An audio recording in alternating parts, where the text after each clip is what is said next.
बोलते हुए उस ओर बढ़ रहा हूं। क्रम क्रम से कई चरण में वो हमारी बातें पूरी होती हैं। इस प्रकार से ओम ओम। तो गुरु जीवन है, संबल है, शक्ति है। गुरु सृष्टि के निर्माण की अभिव्यक्ति है। गुरु अंगुली पकड़े शिष्य का सहारा है। गुरु कभी कुछ मीठे हैं तो कभी कुछ खारे हैं, और गुरु पालन पोषण है और संग का अनुशासन है। गुरु भय से चलने वाले प्रेम का प्रशासन है। छोटे से परिंदे का बड़ा आसमान है, और गुरु हैं तो शिष्यों को उनका इंतजार है, और गुरु से ही शिष्यों के ढेर सारे सपने हैं। गुरु से ही संग में प्रतिपल राग है। गुरु परमात्मा की जगत के प्रति आसक्ति है। गुरु अपनी इच्छाओं का हनन और संग की पूर्ति है। गुरु रक्त में दी हुए संस्कारों की मूर्ति है।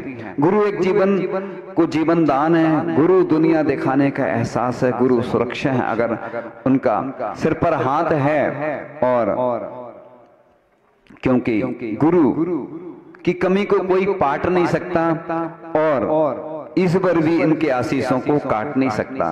तो दुनिया में किसी भी देवता का स्थान दूजा है, और गुरु की सेवा ही सबसे बड़ी पूजा है।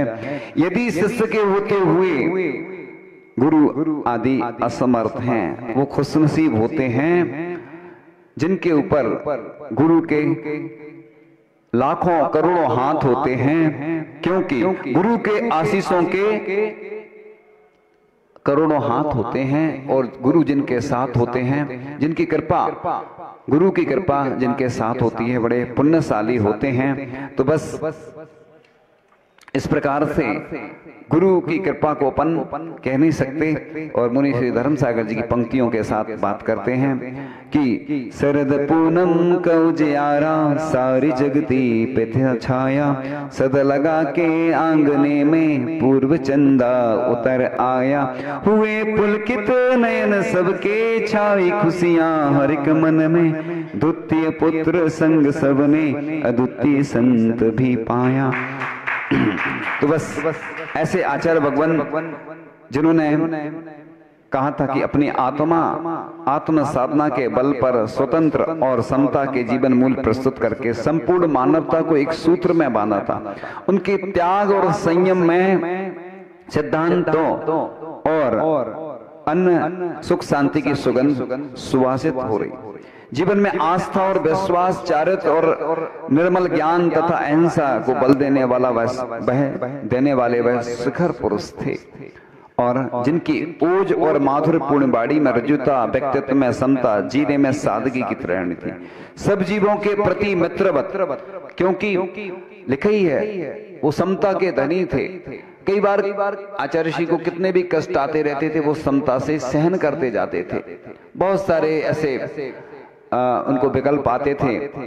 अपन तो थोड़े में ही तिलमिला उठते हैं, विकल्प आ जाते हैं, लेकिन वो सहन करते रहते थे। तो बस इस प्रकार से आचार्य भगवान ने एक उसके अनुसार किया है कि नन्ही चींटी जब दाना लेकर चलती है, चढ़ती दीवार पर 100 बार फिसलती है। मन का विश्वास रगों में साहस भरता है, चढ़कर गिरना, गिरकर चढ़ना ना अखरता है। आखिर मेहनत बेकार नहीं होती, हिम्मत करने वालों की हार नहीं होती। आचार्य ऋषि अमरकंटक में पर्वत चढ़ रहे थे, पहाड़, हरपीज था उनको, कहते हजारों बिच्छुओं के काटने जैसा दर्द होता था मतलब उस समय, और इतना कष्ट होता था कि हरपीज रोग में आचार्य ऋषि ऐसा बोलते थे, हरपीज में हर पीस में दर्द होता था। वो आचार्य ऋषि के अलावा बहुत सारे वैद्य आते थे उनके पास, जो आते थे वो प्रयोग करते थे, और इतनी वेदना होती थी उनको कि मतलब लोग समझ लो प्राण त्याग देते। हम एकदम स्पष्ट खुले शब्दों में नहीं बोल रहे हैं, वो शब्द कुछ ऐसे रहते हैं ना बोलने में, लोग प्राण त्याग देते हैं। समझ जाओ कैसे त्याग देते, मतलब लोग जीना नहीं चाहते, ऐसा रोग था, यानी कितना कष्ट। और अमरकंटक पेंड्रा से करीब कितना किलोमीटर, 30-40 के आसपास होगा, मुझे एक्यूरेट याद नहीं है। और वो कहते थे आचार्य ऋषि, पैरों में कहां दम था, इरादों ने पहाड़ चढ़ाए। तो जो होता है मजबूत उसे नहीं कर पाता कभी यमदूत। तो आचार्य ऋषि के हम गुणगान प्रतिदिन करते हैं, प्रतिपल प्रति क्षण करते रहते हैं, क्योंकि गुरु गुणगान का महोत्सव तो प्रतिदिन अपन को करना चाहिए। जैसे प्रभु की पूजन प्रतिदिन करते हैं, गुरु की पूजन प्रतिदिन करते हैं, ऐसे गुरु गुणगान एक दिन नहीं होता है, पूरे 365 दिन करो तो कम पड़ जाते हैं। क्योंकि जैसे सहस्रनाम लिखा है भगवान की, आदिनाथ भगवान की स्तुति की है, इसी प्रकार से हमने भी लिखी है आचार्य ऋषि की स्तुति। देखो आप इसको सामने अभी पढ़ नहीं रहे हैं, समय जब होगा तो सुनाएंगे आपको, है ना। बहुत सारी स्तुतियां हैं, सब कुछ है अपने पास, तो सब कुछ दिया गुरु ने, इतनी सी बस कमी है, जानते हैं सबको मगर खुद से अजनबी हैं। तो इस प्रकार गुरु महाराज ने हमारे लिए बहुत कुछ दिया। देखो इस पुस्तक को हम पढ़ रहे थे, ये कौन सी है? महायात्रा। अभी हमने पूरी पढ़ी नहीं है।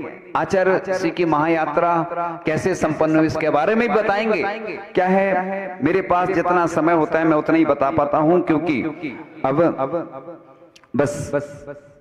बस गुरु भगवान के बारे में कुछ पंक्तियां बहुत अच्छी प्रासंगिक आ गई हैं कि आज हूं कल ना जाने कहां जाऊंगा, मैं वो परिंदा हूं जो आसमान में खो जाऊंगा, हृदय की डोर से ऐसे ना बांध मुझे, कल ना रहूंगा तो बहुत याद आऊंगा। और वाकई में आचार्य पल पल याद आते हैं, और लोगों की आंखों में आंसू आ जाते हैं, क्योंकि आचार्य ऋषि ने सबके हित का काम किया।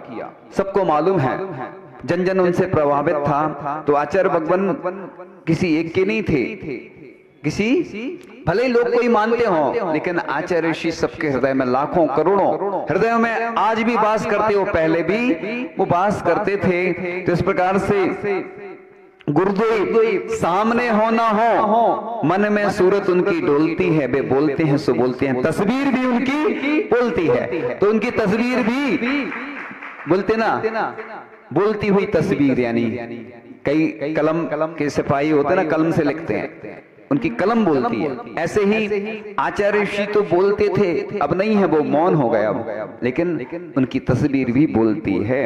इसलिए मैं उनके गुणगान तो प्रतिदिन करता ही हूं, लेकिन कहते हैं कि पंखों में अगर जान हो तो उड़ान तुमसे दूर नहीं, दिल में अगर अरमान हो तो आसमान तुमसे दूर नहीं। भक्ति के अंदाज अलग अलग हो सकते हैं, भक्ति में अगर जान हो तो भगवान तुमसे दूर नहीं। तो भगवान कैसे मिलते हैं? भक्त के बस में होते हैं भगवान। तो आचार्य ऋषि किसी एक व्यक्ति एक जाति के नहीं थे, पूरे विश्व के थे। और जैसे हमारे विश्व प्रभु राम भगवान हैं, विश्व प्रभु महावीर भगवान हैं। लोग बांध देते हैं कोई जाति में, कोई पंथवाद में, कोई संतवाद में, लोग बट गए हैं। अब बटना नहीं है, हमें अपने दिगंबर जैन धर्म की सुरक्षा करना है। पंचम काल के अंत तक मुनि आर्य का श्रावक श्राविका रहेंगे, ऐसा तल्लोय प्रणति ग्रंथ में उल्लेख आता है। इसलिए मैं पूरे विश्व को एक ही बात कहता हूं हमेशा कि अपन हर कार्य में आगे आओ। कई जगह जब धर्म सभा प्रारंभ होती है तो लोग नहीं रहते, लोग यही देखते हैं कोई आया नहीं, कोई आया नहीं, और जब भीड़ आ जाती है तो समय नहीं मिलता। इसलिए तो मैं कहता हूं कि पार्ट बाई पार्ट काम करो। अब वो जमाना गया, पहले स्वाध्याय 1 घंटे होता था, प्रवचन भी घंटों होते थे, अब तो बस मिनटों के काम हो गए, पार्ट बाई पार्ट होने लगे हर काम।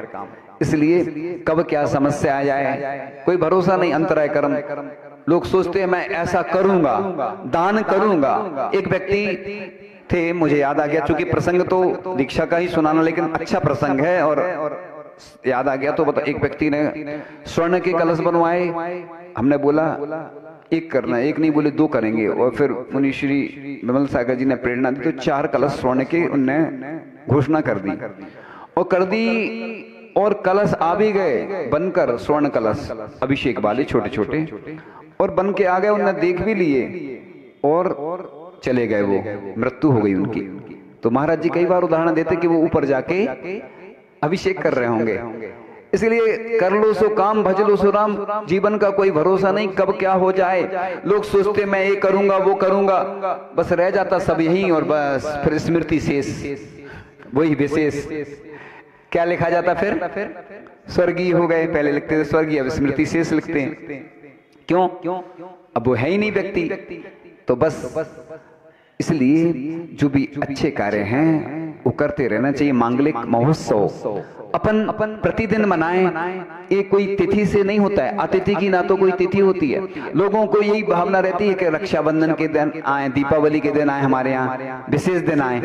अरे साधु, जिस दिन तुम्हारे घर में आ जाते हैं वो विशेष दिन ही होता है, क्योंकि पहले देखो पंचाश्चर्य होते थे। वो गिरध पक्षी का उदाहरण आता है कि गंधोदक में वो लिप्त हो गया और स्वर्ण के पंख हो गए। भक्ति दिखाओ तो सुस्त सुस्त से होते जा रहे हो। तुम्हें कोई बुलाता है, तुम दान करते हो, तो नाम लेता है कोई, तो अच्छा लगता है कि हमारा देखो पूरे भीड़ में नाम लिया जा रहा है, खुशी होती है तो दान करते हैं। मतलब प्रतिदिन अगर शांतिदार अभिषेक हो रहा है, प्रतिदिन कोई कार्य हो रहा है, तो उसमें क्या पुण्य नहीं लगता है? पुण्य बराबर लगता है। बस पंचकल्याण में कोई बड़ा पात्र बनता है, बड़े महोत्सव में बड़ा पुण्य लगता है, छोटे महोत्सव में उतना लगेगा। जितना तुम दान दोगे पुण्य उतना ही लगना, लेकिन भावना से देना। जैन दर्शन भाव प्रदान है। तुम कोई भी काम ऐसे नहीं करना जबरदस्ती कि आहार दे रहे तो ऐसे दे रहे जैसे रो रहे हो।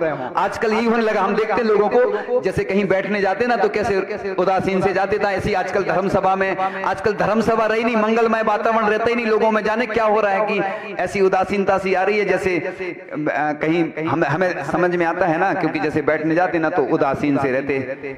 अरे हम तो कहते किसी के बैठने भी जाओ तो उसके यहाँ बैराग भावना सुनाओ, 12 भावना सुनाओ अच्छी अच्छी। ये पुरानी परंपराएं छोड़ना है। अभी हम सूतक के बारे में अभी नहीं बता रहे, प्रसंग इसलिए नहीं चल रहा, मैं बता रहा हूं सर, वो आ गया प्रसंग तो बता रहा हूं कि मांगलिक महोत्सव अच्छे से मनाओ।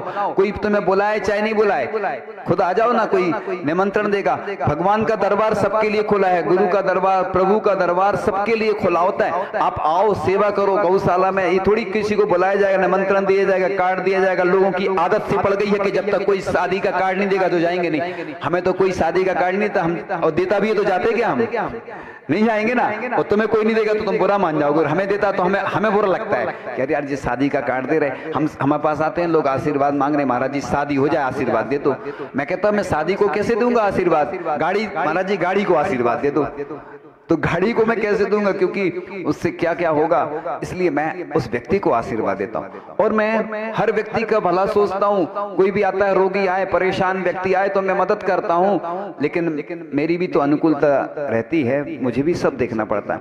इसलिए तो मैं सबसे हाथ लगवा लेता हूं चौके में कि भैया सब औषधि में हाथ लगा लो, सबकी भावनाएं जुड़ती हैं। इससे क्या होता है कि निरोगी होता है ना व्यक्ति। अगर औषधि दान करेगा, जिन्होंने औषधि दान नहीं किया वही तो बीमार रहते हैं। और आज तो पूरे विश्व में 99%, मुझे तो इतने वर्षों में आज तक कोई व्यक्ति नहीं आया, 1-8% इसलिए गुंजाइश रखते हैं कि 1% में हैं ऐसे व्यक्ति स्वस्थ। सभी बीमार हैं और सब एक दूसरे को बस बोलते हैं, सब परेशान है, सब टेंशन में। सुखी है कौन बताओ? सुखी होते तो अपन यहाँ आते क्या, अपन यहाँ रहते क्या? अब सुखी बनना है तो बताएंगे उपाय, जब बताते हैं तो लोग आते नहीं। क्या करूं मैं?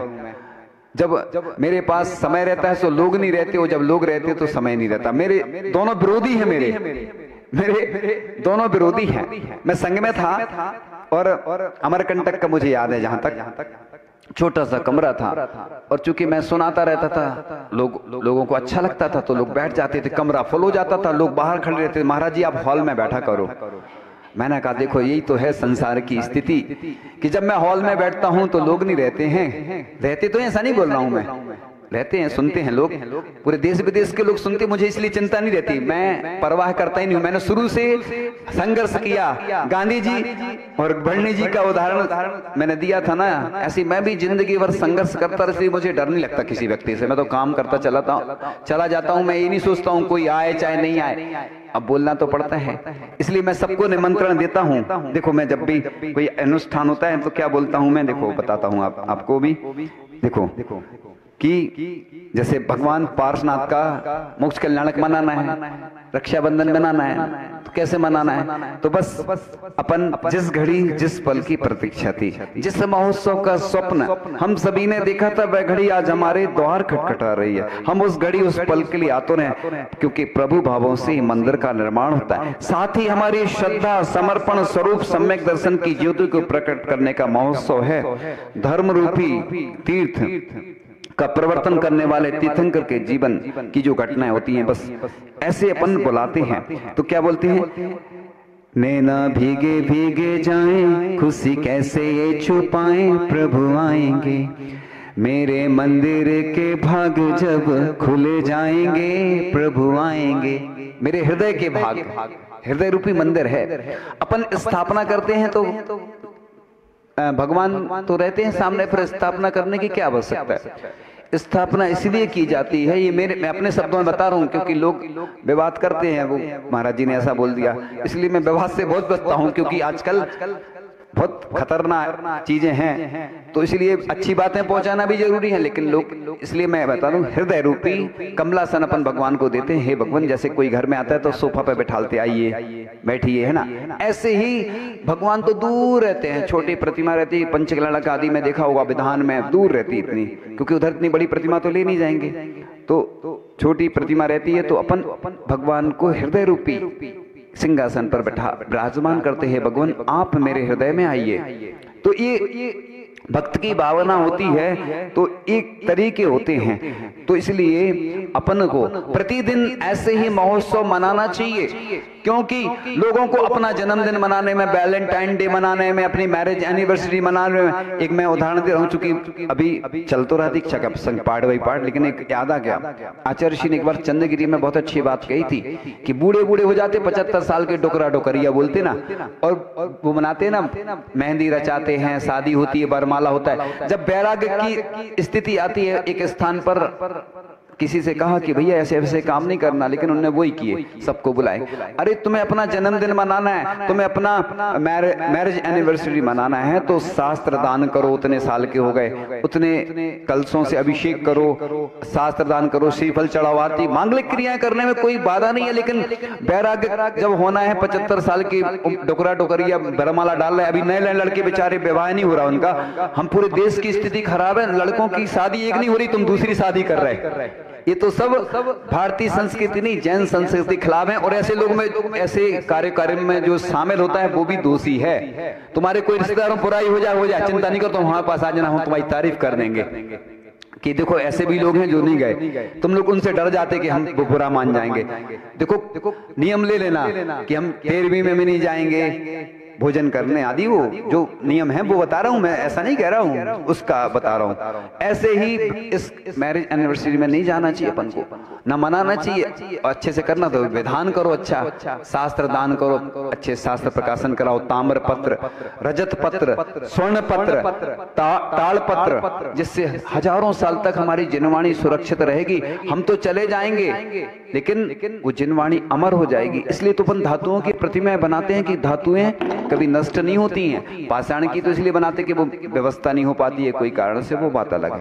मतलब प्रतिमाएं तो सब पूज होती हैं, जो भी वो मैं निषेध नहीं कर रहा हूं, मैं ये बता रहा हूं कि हमारी जो जैन संस्कृति है, जैन धर्म की, वो पंचम काल के अंत तक कैसे रहेगी। तो ऐसे मुनिराज दीक्षा लेते रहेंगे, ब्रह्मचारी बनते रहेंगे, ब्रह्मचारिणी, ब्रह्मचारी, त्यागी, व्रती, तो ये सब का सहयोग मिलता है ना, तभी काम होते हैं। इसलिए हर कार्य समय से करें, अनुकूलता से करें। इन्हीं भावनाओं के साथ परम पूज्याचार्य भगवान गुरुदेव श्री ईश्वर विद्यासागर जी महामुनिराज की, परम पूज्याचार्य श्री समय सागर जी महामुनिराज की, 3 कमलाओं को मुनिराजों की, और मुनि श्री धर्म सागर जी महाराज की।